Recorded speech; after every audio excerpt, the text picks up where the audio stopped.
Wakati mwingine katika maisha kuna mambo mengi ambayo vijana wengi na watafutaji wengi wanafeli kulingana na watu wanaowazunguka. Sasa hutakiwi kurudia jambo kama hili mwaka 2026. Utakuwa ni mtu wa kufeli kila wakati. Watu wengi huhangaika sana kwenye safari yao ya mafanikio. Unajua safari ya mafanikio ni sawa na safari zote nyingine ambazo wewe unazijua. Unaweza kuangalia kwenye safari ya kawaida. Kuna sometime gari inakosa uwezo wa kuendelea kupanda mlima. Basi kuna baadhi ya watu wanashuka, wanatembea kwa mguu, na kuna baadhi ya watu wanabaki ndani ya gari. Lakini wote wana safari moja na wote watafika pamoja. Wewe unafikiri kwa nini wengine wanashuka na wengine wanabaki ndani ya gari? Na hata kama kuna hatari ya namna gani kwenye hicho kilima. Basi endelea kufuatilia chaneli yetu. Usisahau kusubscribe kama ni mara yako ya kwanza, na usisahau kushare na kulike kama wewe ni mtu wa unayependa kuangalia chaneli yetu. Na usisahau kucomment hapo na kutupatia mawazo jinsi gani ya kuboresha chaneli yetu. Sasa twende moja kwa moja. Hawa watu hutakiwi kuwa nao kabisa mwaka 2026 kama wewe ni moja kati ya watu ambao ni wapambanaji wakubwa. Watakufelisha na utabaki kwenye maisha yako ambayo utakuwa unayawaza tu, hutofanikiwa kuyafikia. Kuna maisha kama ya mtu mmoja ambaye anaweza kuwa ni mtu uko naye katika harakati zako au ni rafiki yako, lakini kila mnapopanga jambo anakuwa ni muongeaji sana kuliko utendaji. Huyo ni moja kati ya watu ambao watakufelisha sana katika maisha, ndugu yangu, na utashindwa kufikia malengo. Kwa sababu gani? Nyie mnatakiwa kufanya vitu kwa kutenda, kwa sababu unapokuwa katika umri wa utafutaji hutakiwi kurudi nyuma, hutakiwi kuchoka, hutakiwi kukata tamaa. Unatakiwa ujikaze kama mwanaume, kama mwanamke au mtu yoyote ambaye uko katika utafutaji. Hutakiwi kukata tamaa kabisa. Mtu akianzisha safari ni mpaka akafike mwisho wa safari yake. Hakuna kukata tamaa. Ndio maana hata kama gari inaweza ikaharibika kwenye safari, lakini utahitaji njia mbadala ya wewe kufikia safari yako, mwisho wa safari yako. Sasa ndugu, na kuomba, kuna watu unatakiwa kuwa nao mbali sana, na hasa wale watu unaokuwa ukipanga mipango hawatendi, wanakurudisha nyuma. Umeelewa?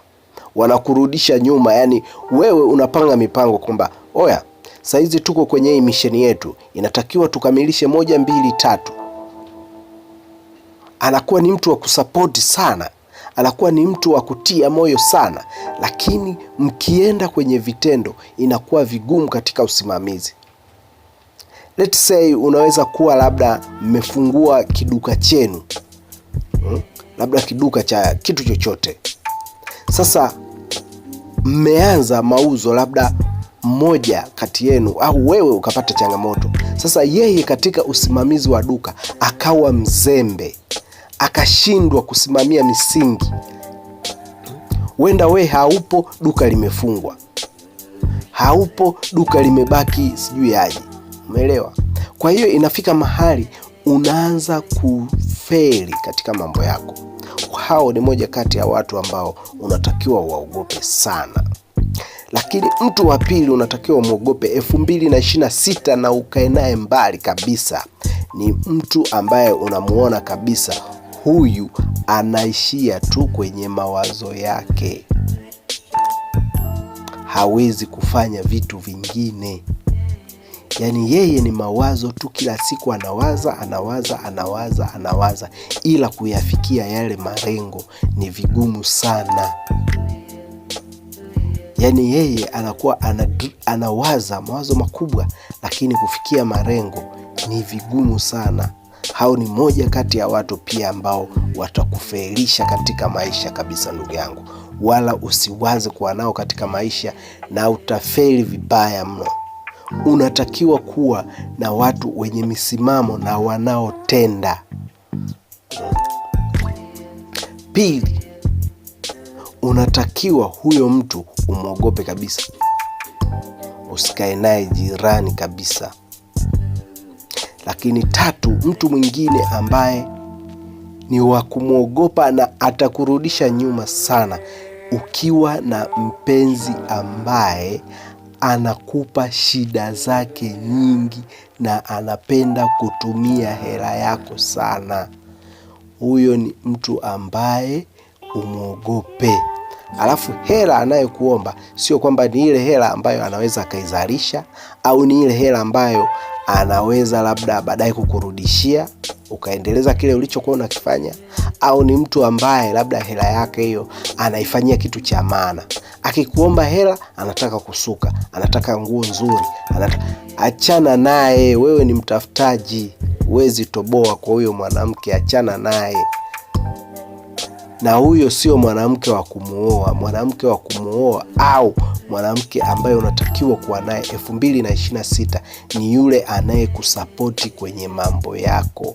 Unapokwama tatizo, anakupa wazo ufanyeje, sio anakuomba tena hela akati anajua una matatizo, akiamini tu kuwa mwanaume muda wote ana hela. Hiyo ni mbaya sana kwa mtafutaji yeyote. Pambana, achana na hao watu kabisa. 2026 ndugu yangu, utabaki pale pale, utabaki kuziona ndoto zako zipo kichwani, lakini kuzitenda ni vigumu sana. Mwanamke anayekupenda na anayehitaji mafanikio yako atakusapoti. Kama unapambana kwa jambo fulani, atakusapoti. Lakini akianza kukudidimiza, huyo ni mwanamke ambaye unatakiwa kuachana naye. Oya, nimekupa hizo kodi za watu watatu ambao 2026 hutakiwi kuwa nao kabisa. Jaribu kuangalia ni jinsi gani katika maisha tunavyopambana. Wanaume tunapambana, wanawake tunapambana, lakini inapofikia mahali pale unakuwa na mwanaume au mwanamke anayekurudisha nyuma katika maisha yako, wewe mwanamke ogopa sana. Wewe mwanaume ogopa sana.